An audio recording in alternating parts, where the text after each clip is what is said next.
hindi ako bratinela o spoiled brat. Ang budget ng Pilipinas ay hawak lang ng 2 tao. Magandang araw po, Madam Vice President. Una sa lahat, nagpapasalamat po kami sa pagkakataon na binigyan niyo po sa amin at makapagtanong po sa inyo. Pero bago po ang lahat, ma'am, ano po ba ang dahilan at nabigyan niyo po kami ng pagkakataon na magpa-unlock po kayo ng interview? Maraming salamat sa pagkakataon na ibinigay sa akin ngayong araw na ito. Nagpa-interview ako dahil gusto ko na malaman ng taong bayan at ma-explain sa taong bayan kung bakit hindi ako sumasagot sa question and answer sa budget hearing ng Office of the Vice President para sa budget proposal namin 2025. Gusto ko kasi na maintindihan ng taong bayan saan ba ako nanggagaling. Madam Vice President, sa mga nakaraang linggo po, naging laman ng balita ang naganap na hearing sa House of Representatives po para sa 2025 OVP budget. May mga nagsasabi na nag-asal bratinelya daw po kayo, lalo na sa House of Representatives. Hindi daw po kasi kayo sanay na matanong sa mga bagay-bagay, kaya ganoon na lamang po ang naging asta ninyo. Ano po ang reaksyon niyo dito? Sanay ako na sumagot sa mga tanong ng mga bagay-bagay. Kaya nga, di ba, nagbibigay ako ng mga interview, kahit hindi siya arranged na interview, mga ambush interview ng media kung saan nakukuha nila yung mga katanungan ng taong bayan.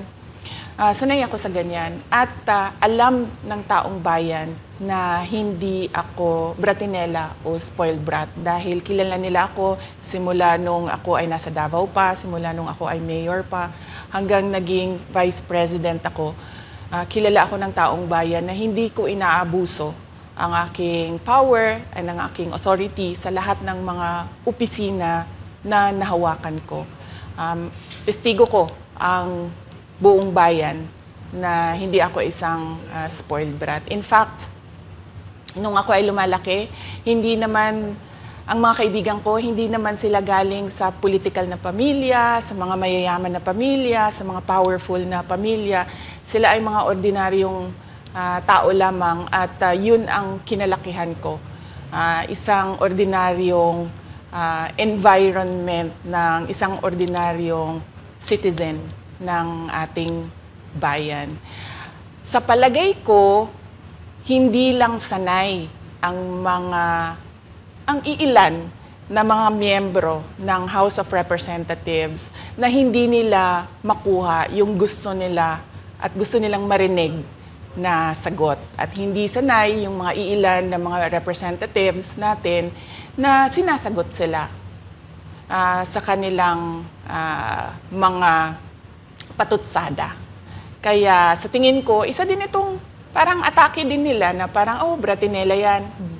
Kahit na sumagot naman ako, hindi nga lang sa gusto nila. Kaugnay dyan, Madam Vice President, dito sa budget hearing, naniniwala po ba kayo na may kapangyarihan talaga ang Kongreso na busisiin ang budget po ng bawat ahensya ng gobyerno?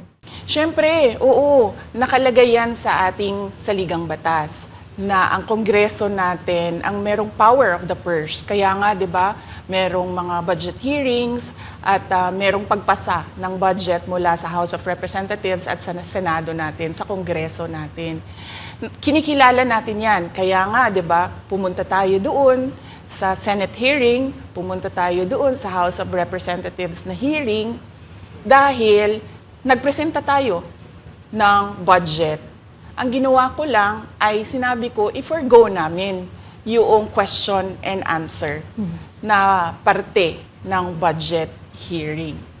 Pero kaugnay po dyan, Madam Vice President, hindi po ba dapat malaman din ng taong bayan para saan po ang pondo ng OVP? At saan po gagamitin itong panukala po for 2025? Yes, napakahalaga sa akin na malaman ng taong bayan ang Office of the Vice President budget proposal. Kaya nga, bago kami pumunta sa Senate, bago kami pumunta sa House, ay pinublish namin yung budget proposal namin sa aming website, sa Office of the Vice President, sa social media platforms namin. Ginawa namin siyang madaling intindihin ng taong bayan kung saan papunta yung budget proposal ng Office of the Vice President. Ma'am, going back dun po kaninang sinabi nyo na yung ilang beses niyo pong sagot sa mga kongresista that you will forgo the opportunity to defend the 2025 budget proposal of the OVP and will defer to the wisdom of the Congress, bakit tila daw po iniiwasan niyo? Parang ganun po yung lumalabas daw. Oo.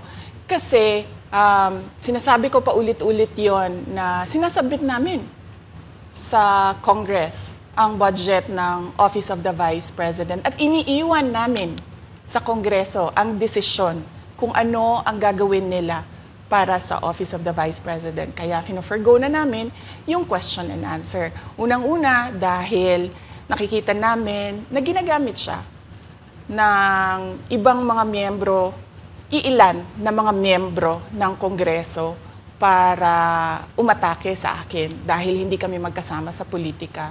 At pangalawa, kasi ang budget ng Pilipinas ay hawak lang ng 2 tao.